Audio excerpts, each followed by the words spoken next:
Okay. Good morning, everyone, and welcome to the Conservancy's Grantee Onboarding Training.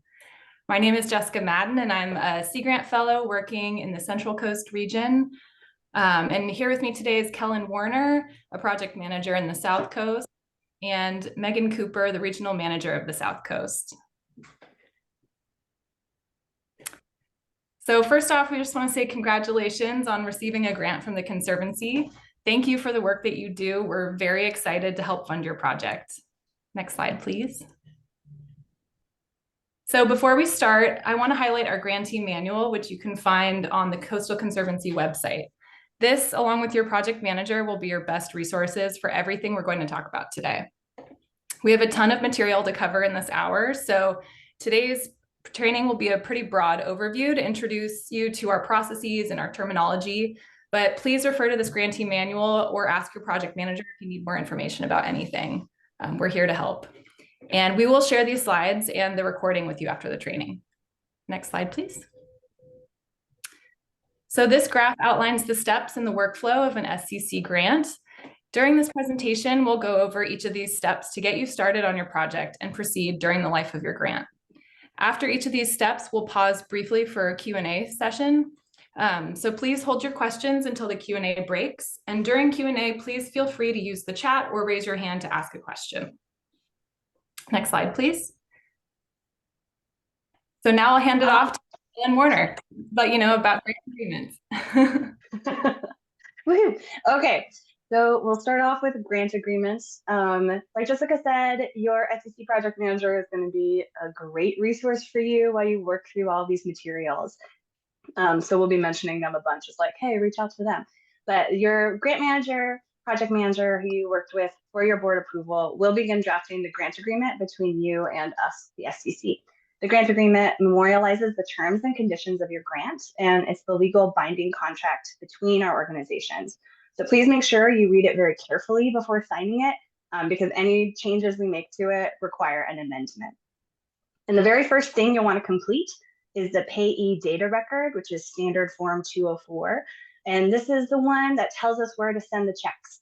And it'll come to you via DocuSign, so it's a very good one to finish quickly so we can get this process started. And then on the grant agreement, there are going to be 3 dates that it's really important to pay attention to. The work completion date, which is when the grantee, you need to finish work by, and more importantly, no work can be paid for after, so you have to stop all work by that date for this grant. And then the final request for disbursement submittal date is the due date for your final grant billing, which is 1 month after the work completion date. And the grant termination date is the day your grant legally expires, which is 3 months after your completion date. And your grant agreement comes with a grant agreement number, which will be used for invoicing and all other documents that you send back and forth to us. I almost said next slide to myself. Are there any questions on grant agreement? Do the educator pause.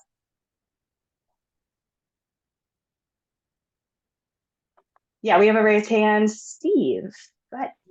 So just checking to see if, is it possible to, if we have a long project that will have maintenance at the end of it, that will be going on for much beyond the grant period. Is it, and the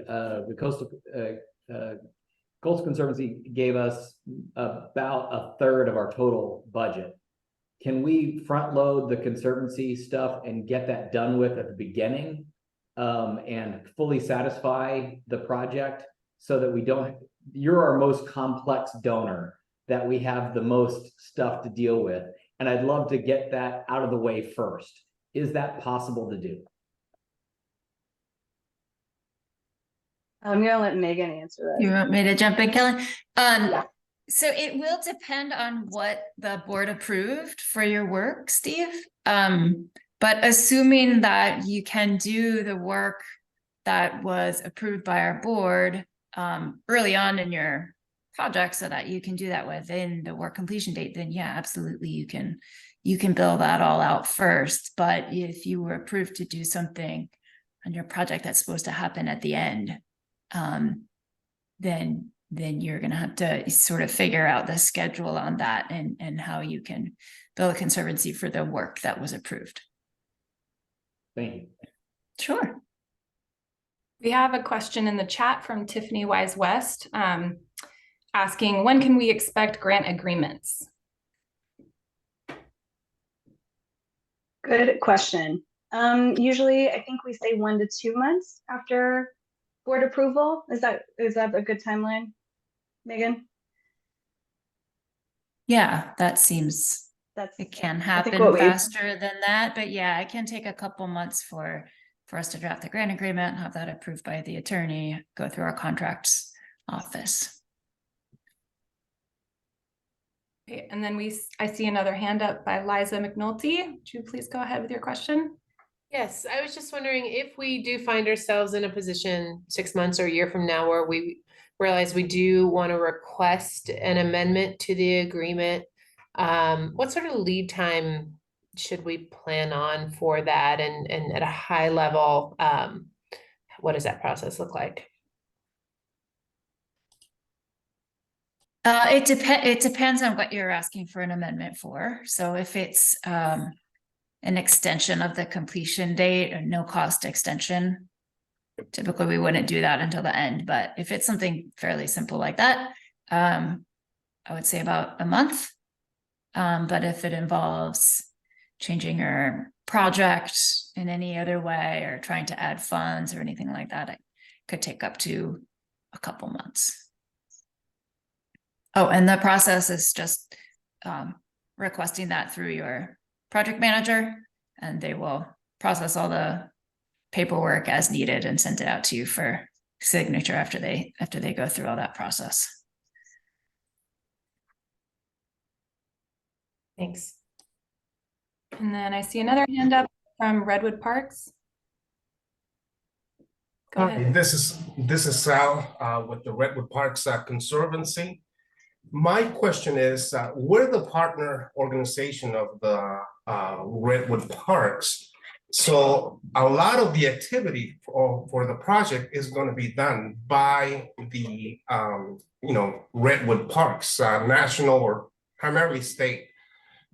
And so I was wondering, since we're working so close together and a lot of the purchases and expenses are going to be done by state parks, should we do a sort of a sub-grantee, or what would be the best way to be able to reflect that? Or should we, as our Redwood Parks Conservancy, make all the purchases ourselves? What would you recommend? So that sounds like a complicated question that you should probably talk to your project manager about. I don't think that's something that we can sort out right now, but it's a great question about how you want to set your project up. But reach out to that person who brought your project to the board for you, and they'll help figure that out. Okay, thanks. Great. And in the interest of time, I'm going to suggest we keep moving on, but we're going to have lots of Q&A sessions throughout this whole presentation. So please hold your question for the next one if we didn't get to it. Okay, so our next section is about conditions precedent to disbursement. And you need to finish these before you can start your project. These are standard conditions that you'll see in your grant agreement, and we'll go through each bullet on this list. So the grantee board resolution, this is documentation that the grantee organization's decision-making body has agreed to enter into this agreement with the Conservancy. So we know that the whole organization knows and agrees to this project and this grant. We have a template that you can find in the grantee manual. It is a little complicated, and it can be much more simple than that template makes it seem. So if you want more examples, you can ask your project manager to provide those to you. You will also need to provide proof of insurance. The minimum liability is $2 million. The certificate holder is the State Coastal Conservancy, and we must be listed as additional insured. Certificate holder is in this beautiful red box near the bottom. And the cost of a special insurance policy can be a project charge if there's a special need for the project. So I would reach out to your project manager about that. We'll go into the work program next. I know that is part of conditions precedent, so hold your questions about that. But do you have any Q&A questions about those conditions precedent so far?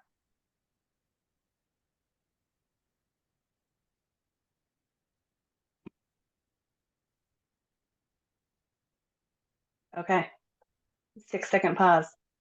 We'll go into the meat of it, the work program. So it's part of the conditions precedent for your grant agreement. And the work program is a very important roadmap for what you will accomplish with your grant. It details the specific tasks, deliverables, project schedule, and task level budget for your funded project. And it's important when you're billing for your grant as well, because you'll use all the tasks and the task level budget in your invoices. And while the grant agreement can only be changed through that formal amendment process that we mentioned before, the work program is a living document that can be revised to reflect the current budget and schedule of the project. So again, work closely with your SCC project manager if you want to make any changes to your work program. So the different sections of the work program include the project description. This is a concise, high-level summary of your project, which states the goals and what will be done to achieve them. You can use the description from the grant agreement or the staff recommendation. You don't have to write something brand new. And this can be very short. It can just be one paragraph. We don't need a whole other application because we already know and love your project. So this is just a little intro. The scope of work section is where you're going to describe your project in task form. So you'll provide a short narrative description containing important details for each task, such as what you will do, where you're going to do it, when you're going to do it, all those great details. The narrative will contain outcomes, and the task deliverables will be the work products produced through that task. For example, if the outcome of a task is to conduct an assessment of permitting needs, a suitable deliverable would be a guidance memo for the permit acquisition. And the way you set up your tasks is how you're going to bill us. And so tasks should be in major bins of activity. And this is really where the art of creating your work program comes in. Do it however it works best and most efficiently for your project so that we can understand the work being done and it's easy for you to bill us and then for us to review. And again, work with your project manager if you want to come up with some approaches on how to do this. And then this section just describes your scope in a table format and contains all the same task numbers, task titles, and deliverables associated with each, along with the duration. Just wanted to give a couple of examples, and we'll share the slides after if you want them as a resource. The first table is a planning example, so things like stakeholder engagement, permitting, assessment, and then the second table is a construction example, so implementation tasks. The budget section will contain, I've said this a few times, but it's important, will contain the same task numbers and task titles found in the scope of work and schedule sections and the amounts allocated for each task. So you just follow your tasks to create your budget. And it's important to be simple here and not have a million tasks because it gets a little complicated, and you want to make it simple so that our accounting staff, when they review invoices, can easily read your budget and check it against your invoices.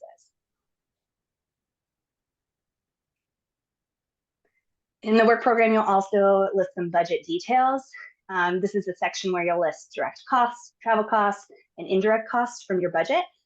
Please note that all organizations that receive funding from the Conservancy are required to meet strict accounting standards. So while it's rare, there's always the possibility of an audit. So it's the responsibility of all our grantees to use generally accepted accounting principles published by the American Institute of Certified Public Accountants. And direct costs are just the specific expenses related to carrying out your project.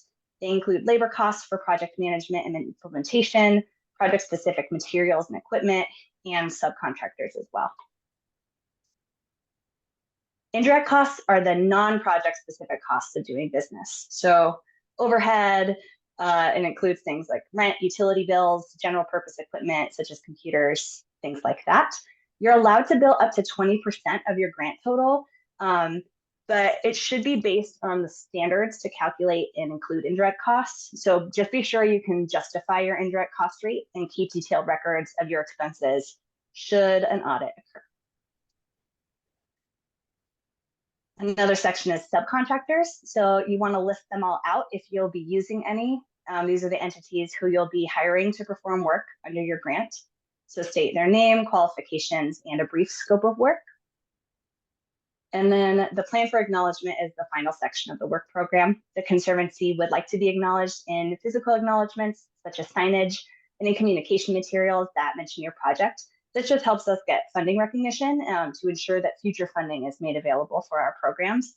And just quickly, if you're going to include signage acknowledgement, you don't have to have a final mock-up or anything ready for your work program. It's okay for you to say, oh, we'll have this number of interpretive signs and this number will include acknowledgement to the Conservancy. All right, that was a lot. Are there any questions about the work program?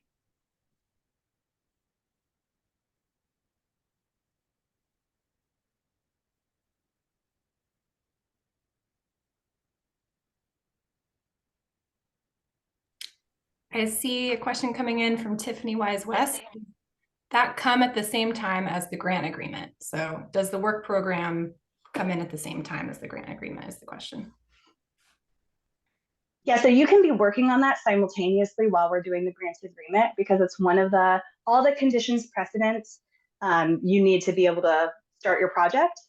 So while your project manager is working on the grant agreement and you're figuring that out, you can simultaneously be working on the work program as well. So yeah, you can be starting on that now. We have a really great template that was just updated that helps walk you through all those steps. Yeah, I think that answers the second question. Will you provide a template? And the answer to that is yes, as Kellen just said. Okay, I see another question from Dan Turner. Please go ahead. Good morning. So I have a question regarding match work.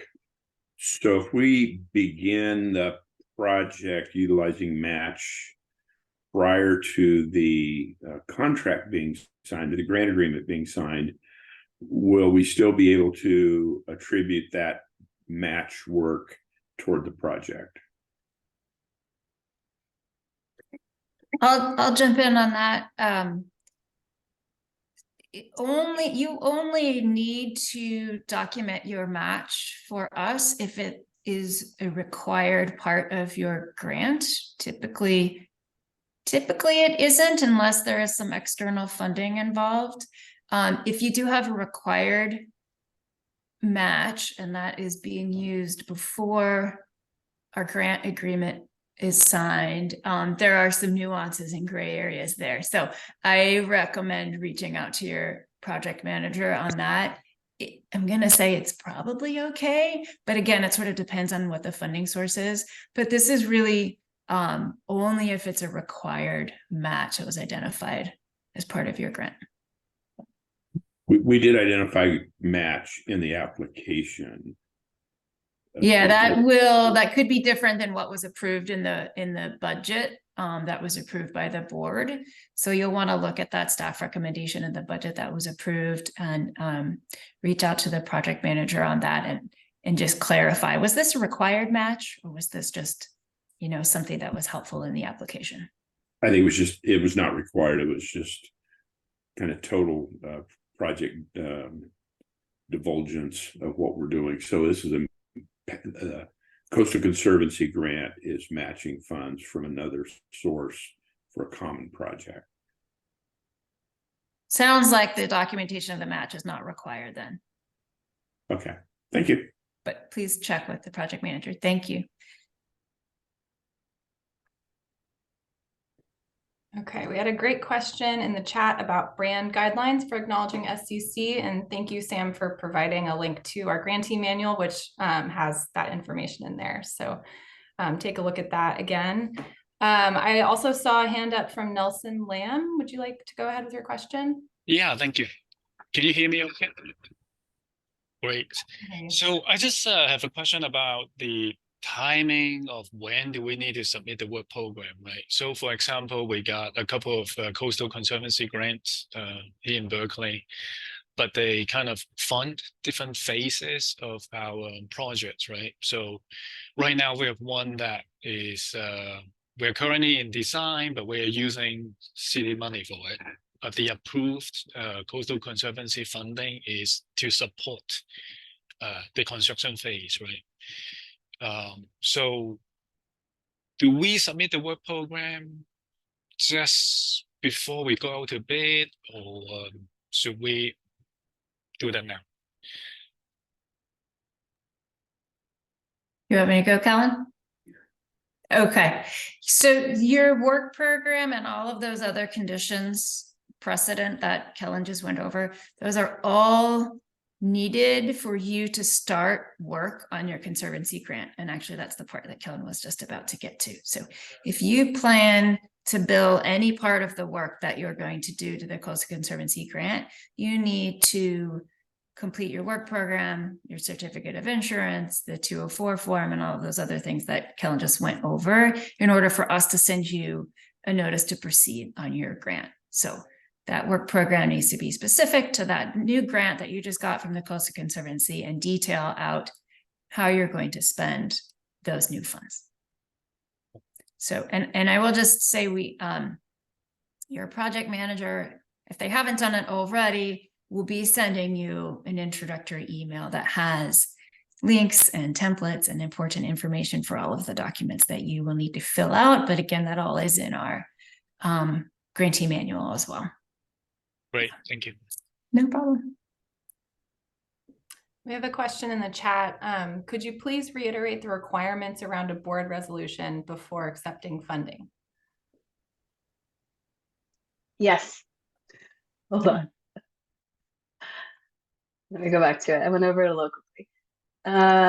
Is it back here? There we go. So this is just an official document that we need to, and there are templates available in the grantee manual, and it's to show that whether it's your board or whatever your designated body that oversees all the work of your organization knows about this grant and has approved it and has established someone at your organization as the mouthpiece of that organization to work with us for that grant funding. So this template that we have is complicated, but you can definitely use it. It's a very legal contracty document just showing, hey, we are doing these things. We acknowledge that we're entering into this work. We acknowledge that this person is going from your organization, from the grantee organization, is going to be the head person of doing that work. Does that answer that question? It provides us with documentation that you have your organization, so whether you're a city or a nonprofit, has designated someone to be able to sign the agreement with the Coastal Conservancy, sign the invoices, and meet all of the conditions of this agreement. So whoever that acting representative is for your organization, that's what this document does. And I have a follow-up question. What if we already took a resolution to our council to get approval to apply and get into agreement with you? That's great. That should be fine. Just run that by your project manager. But as long as it says, the city of Santa Cruz agrees to enter into this agreement and meet all of the requirements, then that should be fine. And then does this have to be in place before the agreement is executed? Do you want to take that, Kellen? Yes. Yeah, so the grant agreement can be signed, and then the conditions precedent are additional things that are within the grant agreement that have to happen before you can start work. So yeah, we can sign the grant agreement without that, but until all of these conditions precedent are through, the work program, a list of subcontractors, the board resolution, those things have to come in before you will get, and I'll just move to the next thing because that's a great segue. So far forward. Once you, hold on, let me get back to make sure I'm saying everything I want to say. So once all the terms of the conditions precedent are met, you are going to receive an official approval letter from your project manager. It's often an email, but you can have a mailed copy, I guess, if you want. And that lets you know everything's good to go. You can start working on this project and you can start billing us to this grant. So yeah, all those things have to happen first before you can start billing. And then I'm going to pass it over to Megan. We do have one more question from Tony, so I want to make sure we get to that. I see in the chat, do we have to include cost in the budget that are not part of the grant budget? For example, staff cost. And I see your hands up, Tony, so if you want to add to that, please go ahead. Oh, thank you. Yes, my question is for the SCC grant, we applied only for construction costs that will be, advertised and bid out. So all of our soft cost, our labor costs that's involved project management. We did not include that in the budget because it's just very difficult. So my question is, do I have to describe like in a lot of detail all this work that we're doing that is not funded by the grant or the match, or actually not match, but we had extra money to cover the project. So Yeah, good question. So unless all of those in-kind services that you're talking about were required match for some reason for your Coastal Conservancy grant, which would be unusual, then no, you don't need to provide us with a budget for that. We are concerned with the budget for the work that you will be doing with Coastal Conservancy funds. And that's what we will be tracking, and that's what you'll be invoicing us for. So again, unless this was a required match, you don't need to provide us with that information. So check with your project manager to make sure, but you should just be only providing us a budget for the Coastal Conservancy funds. Okay, and one other question is, we are our project's actually in construction, not the elements that are funded by the grant, but they will be coming along soon. And we've already done all the work plan and all the certificates. We provided all that yesterday. So is it possible to get the grant to have a start date, like an early start date, like a, retroactive, say like October 1st of this year? I mean, not, next week or tomorrow, maybe. Do you understand? No, I do understand. Yeah, we can't backdate the grant agreements. Okay. So yeah, as soon as that gets out the door to you, we'll try to get that going as quickly as we can. That just has to go through our contracts office and make its way over to you. But it sounds like you're all ready to go, which is good. If you can get all those conditions done beforehand, then you can be ready to go as soon as that grant agreement gets signed. Thank you. Okay. Should I move to the next part, Jessica? Yeah, I think so. Go ahead. Awesome. Okay. So you've started work on your grant. Yay. Okay. Can you go to the next slide?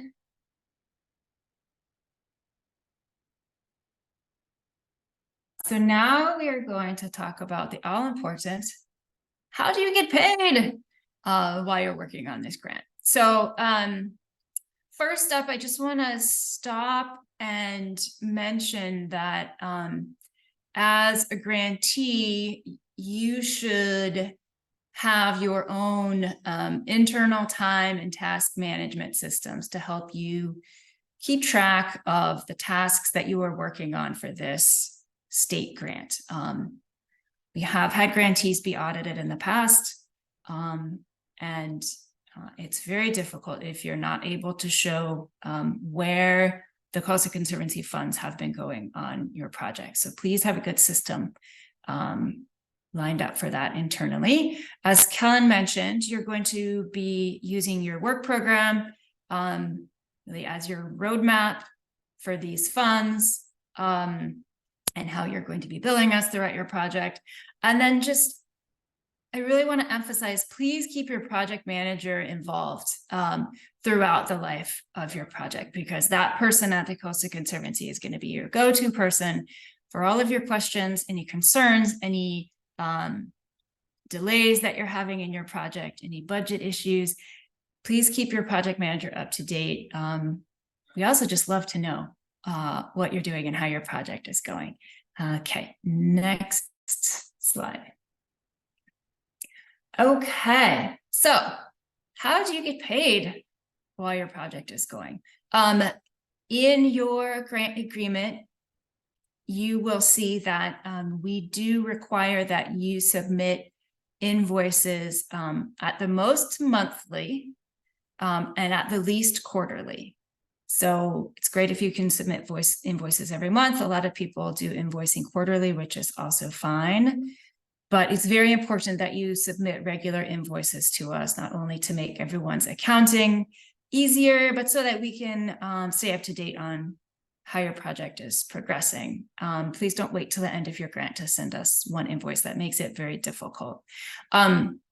So we have a little bit few different terms that we use when we talk about invoicing. What some might typically call an invoice, we refer to as our request for disbursement, which you will also include a progress report and any backup documentation. And I'll get into this a little more in a moment. I'm just going over this sort of overview. In order to submit your invoices, you're going to take your progress report, your request for disbursement, and any backup documentation that you need, put that into a single PDF and email it to this very important email address on the screen, invoices@scc.ca.gov, and copy your project manager so that they know that you've submitted an invoice. Okay. Really important to not invoice for work that was done prior to your notice to proceed letter from your project manager. So we can't backdate work that was done before you were approved to begin work. That's very important. Another thing is the invoice is not the place for you to submit your deliverables. Don't add those in as backup documentation. If you've completed a plan or part of your project and you need to submit the deliverables, those go directly to your project manager. Don't bundle those up and include them in your invoice. Okay, next slide. Okay, so the first part of your invoice is going to be the progress report, and we will send you a template for this. The one in the grantee manual right now is a little bit out of date, so this is the first look at the new progress report template. We try to keep this pretty simple, but we do want to see in each progress report with every invoice that is submitted is the work that's being done by task. So those are the tasks from your work program, the work that's being done by task for the period that you are billing. So if you're billing for a 3-month period from March to June, you need to report on the work that you're billing on by task. And also new to this progress report template is we would like to see the progress that's being made on the deliverables from your work program. So update us on the progress of deliverables during the billing period that you're submitting the invoice for. It says optional is we love pictures and stories. Those are optional, but it really makes our day to hear about progress on your project and to see pictures. But again, please don't submit those with the invoice. It's much better if you send us the pictures separately, just as a deliverable to your project manager. The stories and the little anecdotes and things can go into your progress report, or you could send those as an email to your project manager as well. And I think that's all I wanted to say there. Okay, next slide. I do see some questions, but we'll have a moment for Q&A after all of this in 1 second. Okay, so this is an overview of the request for disbursement form. I'll get into each of these pages in a moment. Again, we're not going into too much detail in this, but I just wanted to let you know what to expect this form to look like.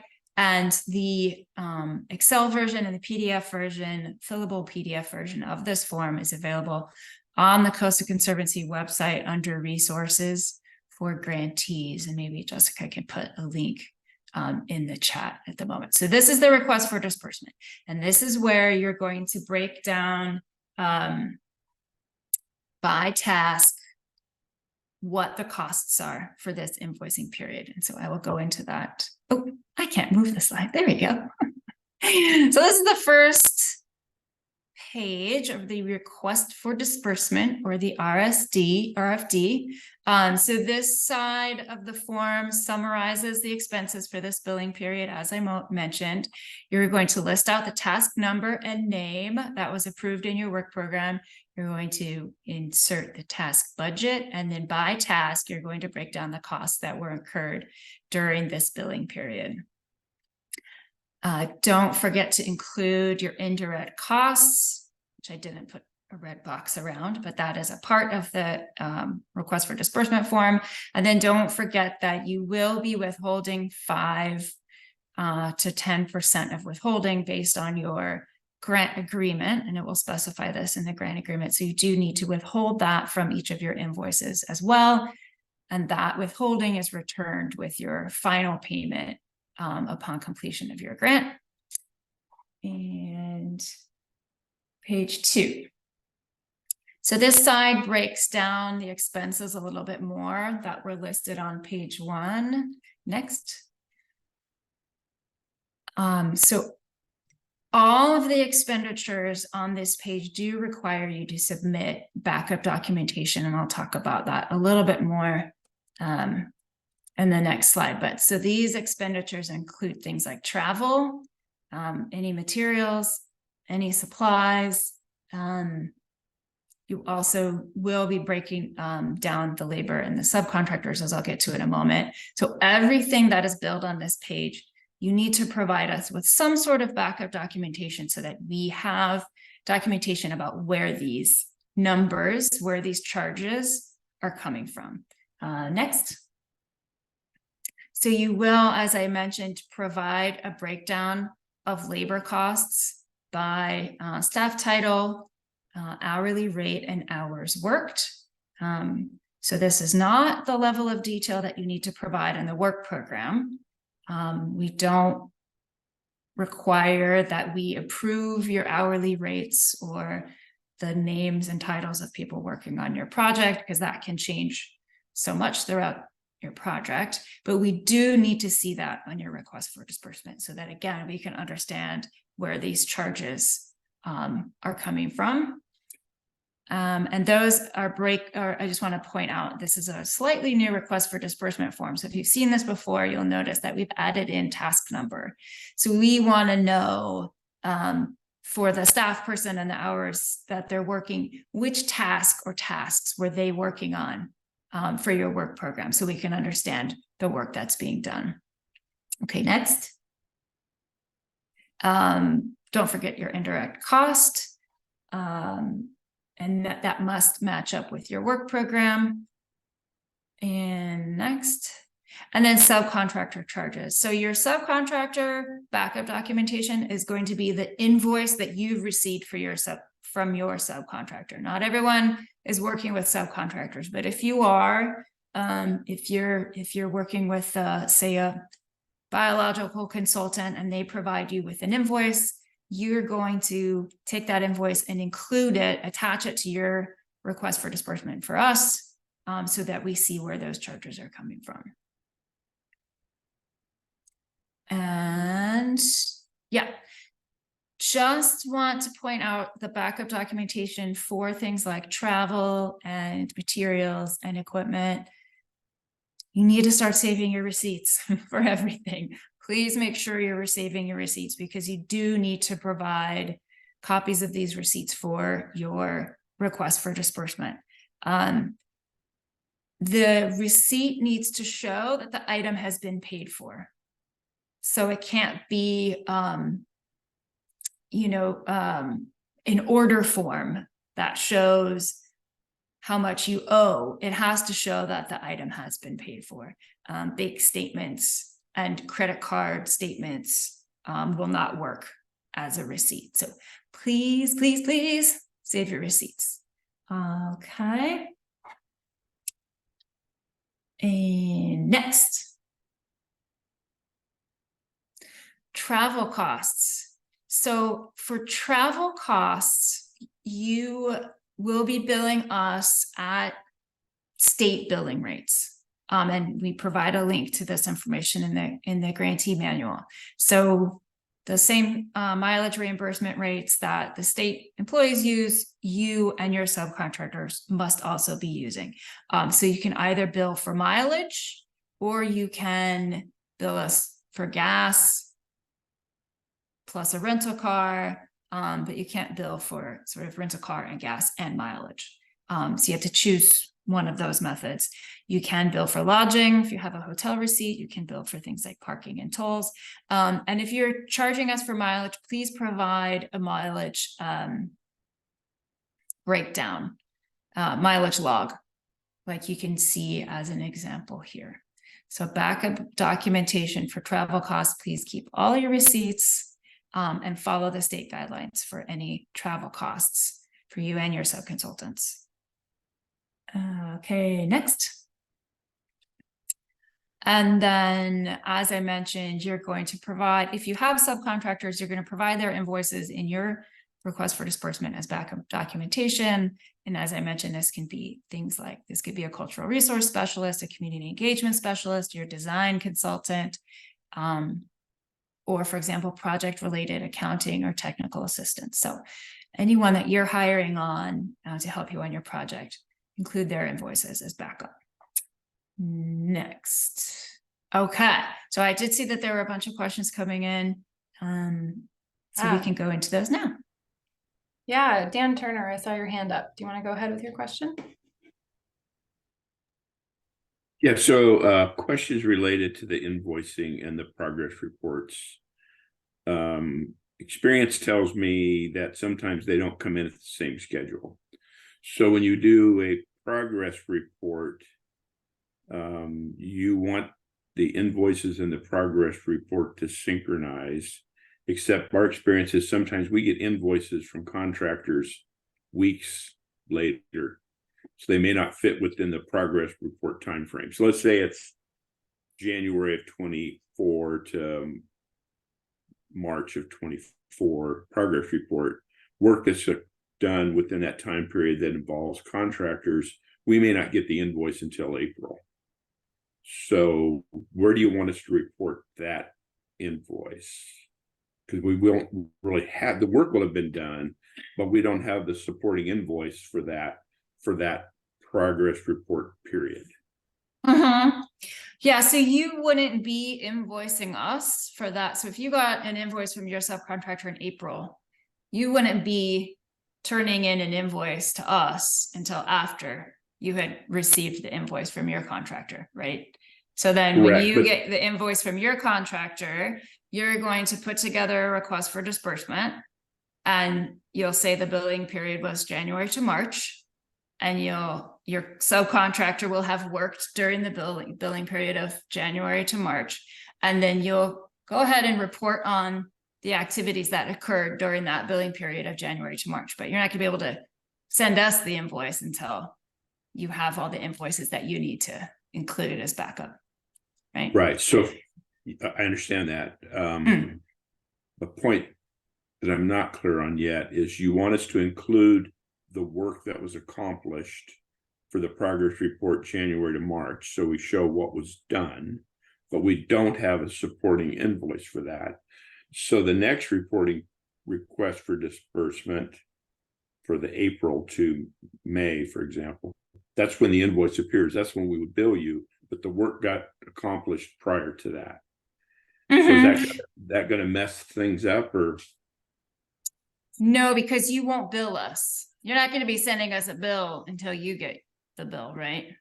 Correct. I understand that, but it's not going to, the bills don't always arrive to us and get paid within the same time frame as the reporting period. That's what I want to make sure that I'm clear on. So when they're inconsistent, so I'm reporting January to March progress, things that have occurred, but I don't get the invoice from the contractor until April. So these are out of sync with the reporting process. So I could just not report on it in January through March. Yeah, you're not sending us a report until you send us a request for disbursement. So we don't need a progress report. The progress report is part of the request for disbursement. So there's no need to send us a progress report if you're not sending us a bill. So you're just going to be billing for and reporting on the billing period that you're billing us for. Yeah. Okay. Perfect. Thank you. Okay, we have a couple questions in the chat, so I'll read those out real quick. Do you want copies of press releases in the progress report? Not in the progress report. We'd love to see copies of press releases, but go ahead and send any information like that any deliverables or photos or cool stories or things we should know, send those directly to your project manager. We don't, the progress report is really part of the invoice. And so that is a very specific package that is used for accounting purposes. So everything else, send that directly to your project manager. Okay. And then I'm going to kind of combine two of these questions in the chat. So is there a size limitation to the attachments that can be emailed? And also, if there's not enough room for all of the expenditures, do you add lines or do you fill out a second form?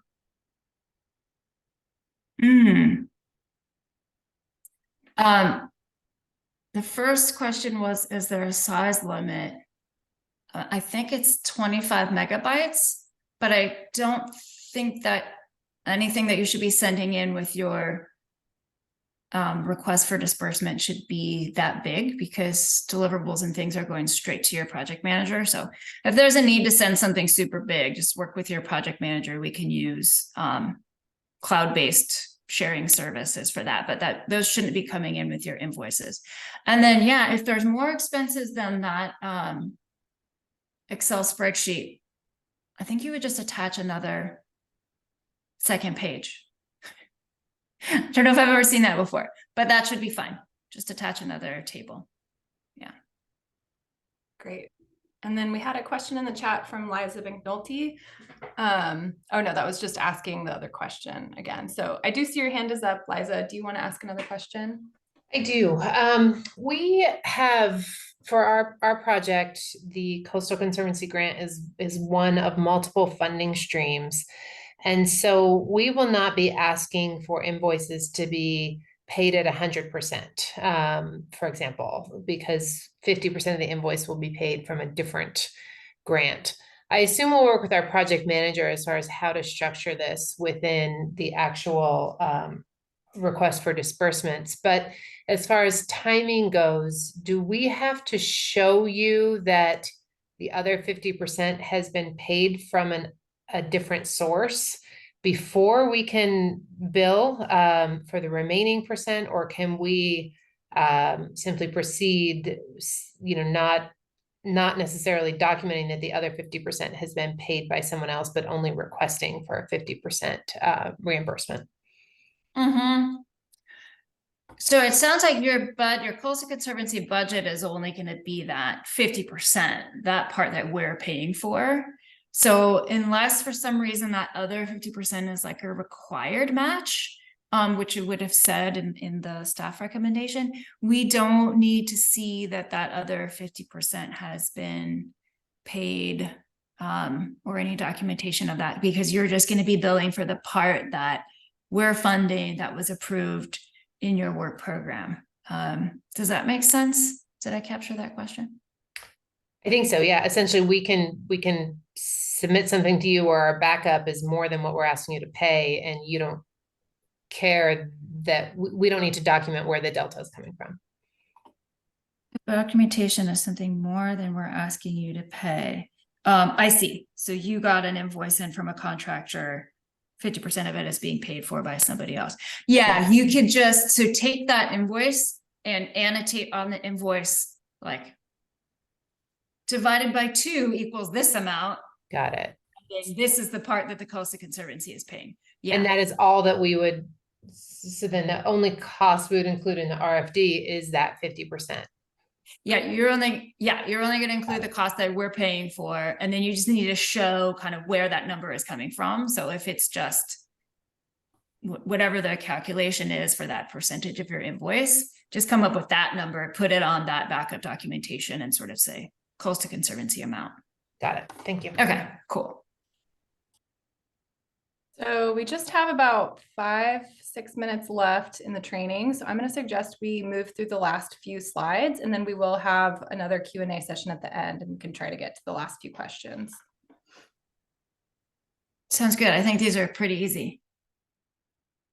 And I've been saying this many times, but please do keep us involved in your project throughout the life of your project. Not only does it help us to understand how your project is progressing and understand where the funds are being spent and if there are any delays and that kind of thing. But it's also just really joyful for us to be able to participate in your projects with you. We love to do site visits. We would love to be invited to community events and public events. And then we do ask if you're going to have any press conferences or anything with elected officials or any other public events that are for the Coastal Conservancy funded project, please reach out to your project manager, and we might involve our public information officer, and would love to have someone from the Coastal Conservancy at those events. And next.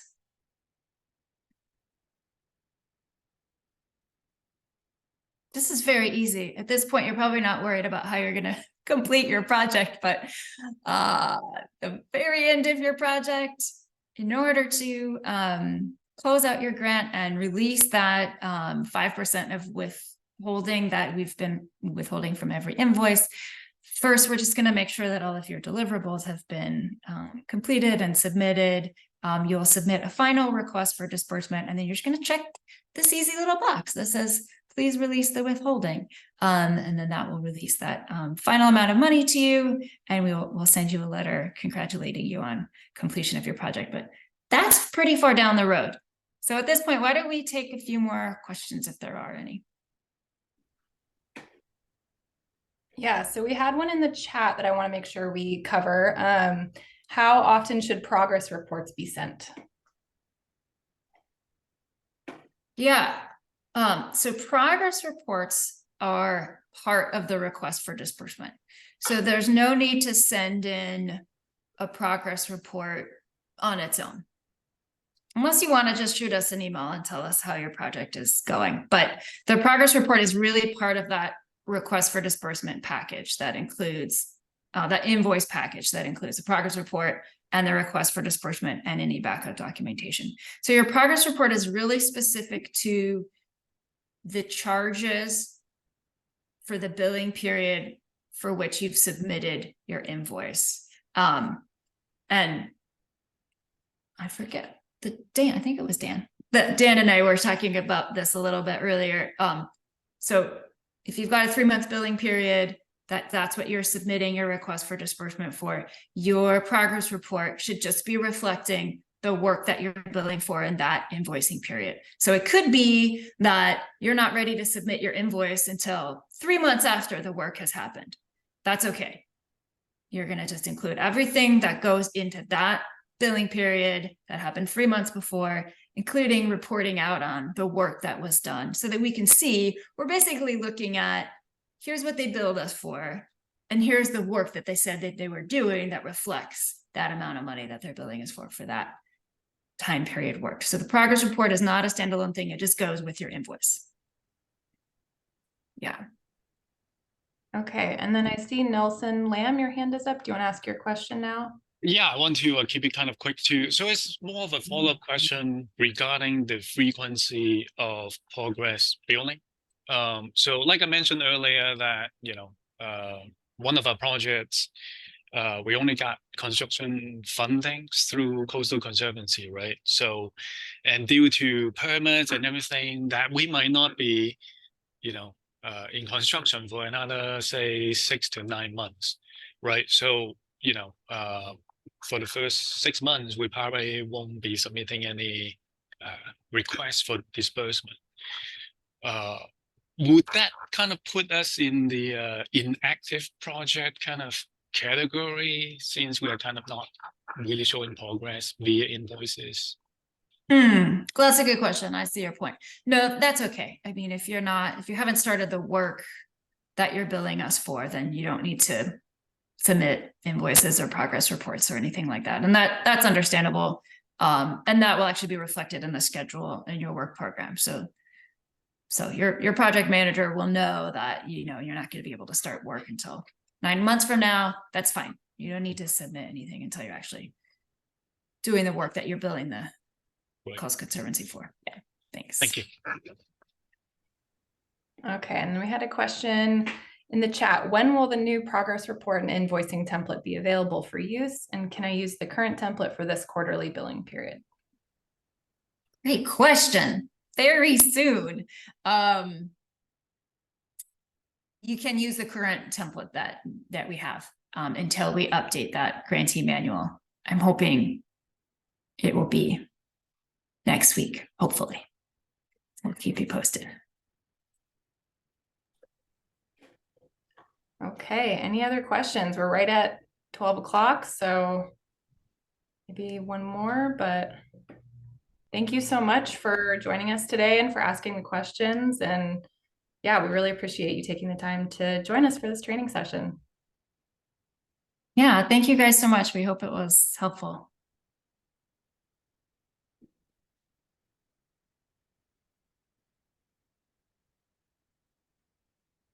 Thanks, everyone. See you later.